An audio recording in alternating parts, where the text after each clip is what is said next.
Hello, guys. Good morning and welcome to the show. Today is Thursday, April 4th, 2019.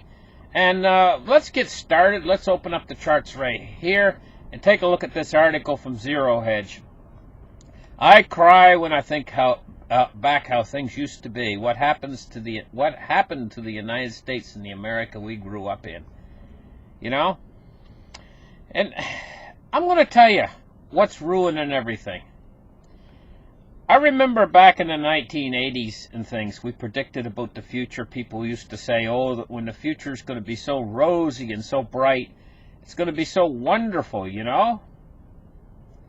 And because technology is going to allow us to have this bright, rosy, wonderful future. And what I notice happening is technology is just making a lot more work for us.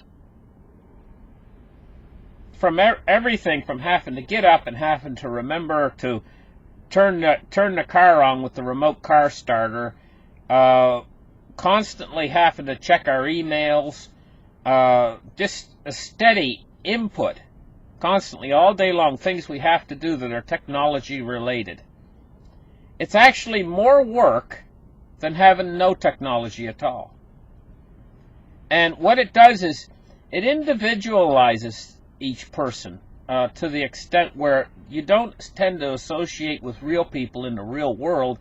You tend more to associate with people in a technological aspect. Like you go to your computer and you check your email and you send so-and-so an email message. It's more isolating the individual person rather than people forming in groups. And you see, if you were to go back into the 1800s, people used to go to square dances and they used to associate with one another on a personal one-to-one basis. Now this technology is isolating us. It's creating us into little islands of ourselves. So you live like your teenage boy. You can't talk to him anymore because he's on the computer playing, what's that game? Fortnites or something like that. Anyway, and so it's isolating people and isolating their minds, and it's actually not forming a community. It's actually separating, and it's changing the world. It's radicalizing the world in a way that we cannot fully comprehend as of yet, and it's only getting worse. It's getting harder and harder to repair all of the things that we have in our life, and all of the things are being connected to the internet, so that if the internet goes down, nothing will work. It's making things actually harder and harder instead of easier and easier. And ultimately, in the end game of all this, we're not going to be able to actually function in this world where we could actually support ourselves. We're going to be relying upon everything that supports our life for us. Like in the morning, we'll get up and we'll have an automatic toaster machine, and then our breakfast and everything's fed to us with machines. You know, what happens if those machines suddenly stop? We don't know how to feed ourselves, ultimately, in the end. So let's get to the markets today, and let's take a look at the silver price. They've smacked her down again, you know, but she's bouncing back up now. They had her all the way down to below $14.90, $87? $14.87, around in there. And now it's bounced back up into the $15 again, but they've been smacking it, you know, lately. Silver, and let's take a look at gold, what they've done with gold today. Gold was smacked all the way down to, looks like below 12, almost 1280, 1281. It looks like it was smacked down to, and now it's back up to 1283, 1283.30. So it's still down $6.20. Meanwhile, back over at the Bitcoin camp, yeah. Back over at the Bitcoin camp, we're at 50.35, $5,035. And we see this monster of a green candle if we look at the 3-day, but if we head back to like the 6 hour, we can really take a look at this rise in price. And what it's done now is it's leveled off. So we go to the 15-minute, and we can see it's leveled off, and it's kind of going along sideways now at a new price from what it was. It's not in the 3,000s anymore. Now it's 5,000. And it looks like it's stabilized in around this new set price. Very windy out there today. Did you hear that gust? Terrible gusts of wind. Blow you right off your feet, and the temperature out there is only 35 degrees Fahrenheit. It blows the heat out of your body so quick you can't stay warm out there any length of time unless you're really well dressed for it. Bad day out there. Anyway, let's move on to cryptocurrency market capitalizations. And what we're looking at here is $173 billion, $173.7 billion, with a Bitcoin dominance of 50.9%. And we're looking at up values most of the coins. Litecoin is in around $87, $86.98. XRP is 34 cents each. Ethereum is 162.30. Bitcoin Cash is 299.37. EOS is $5.20. We've seen a massive increase in the price of most all of these coins in the last couple days. And going back to when Bitcoin was at its bottom, I remember Litecoin could be had for $29. Now they're $86. That wasn't but a couple months ago. Just a few months ago, you know.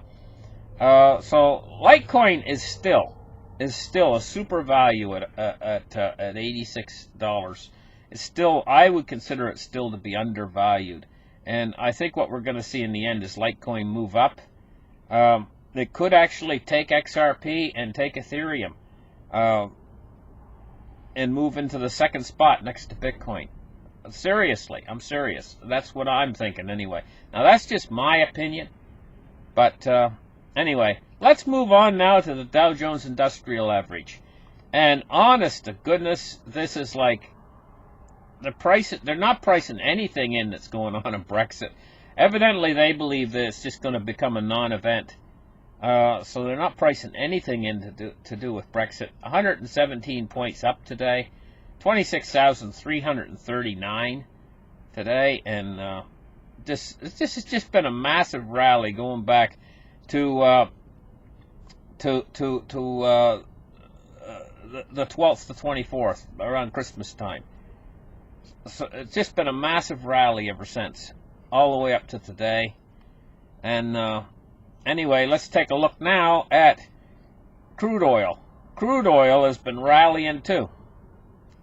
From around the same date, crude oil started rallying, and so we're seeing almost a very similar looking rally in both crude oil and the market. It's interesting. Anyway, now bonds and rates today. We're seeing a mixed bag. The long bonds are falling and the short-term yields are rising, so it's gone back to its trend of an inversion, back toward trending toward an inversion. The U.S. 30 years at 2.92, the U.S. 10 years at 2.51, U.S. 5 years at 2.31, U.S. 2 years at 2.35, and the U.S. 3 months at 2.43. So, this yield curve inversion, it's covered all of the bonds except for the U.S. 30 year. Is the only one that's kept its head above water and not been caught up in the yield curve inversion. If it overtakes that U.S. 30 year, then we could see some strange things happen in the bond market. You know, let's just put it that way. Going to have to keep our eye on that bond market. This is probably one of the biggest things we got to keep our eye on because of what's happening in the world economy, you know. And also, you know, going over to the United Kingdom. Got to really keep our eye on the United Kingdom and got to keep our eye on Italy. These are flashpoints within the economy. And we got to keep our eye on a date. That's the 12th of this month, the 12th of this month. And it's only about a week away. We've got to keep our eye on that date. What happens on that date with the United Kingdom leaving the European Union? We've got to keep our eye on that very carefully. Now let's take a look at the U.S. dollar index.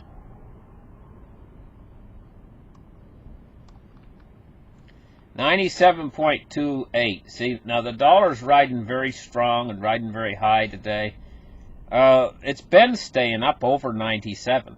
It hasn't made it to 98. Doesn't stay in the 96s very long. It's staying around 97 for a while now. But that's a strong dollar. That's a very strong dollar considering what's going on in the world. That's a strong dollar. The dollar could be stronger, but considering what's going on, the dollar is maintaining its strength very well, considering what's going on in the world. Thank you guys for listening to this report, and give me a thumbs up, and we'll catch you guys in the next show. Bye-bye, guys.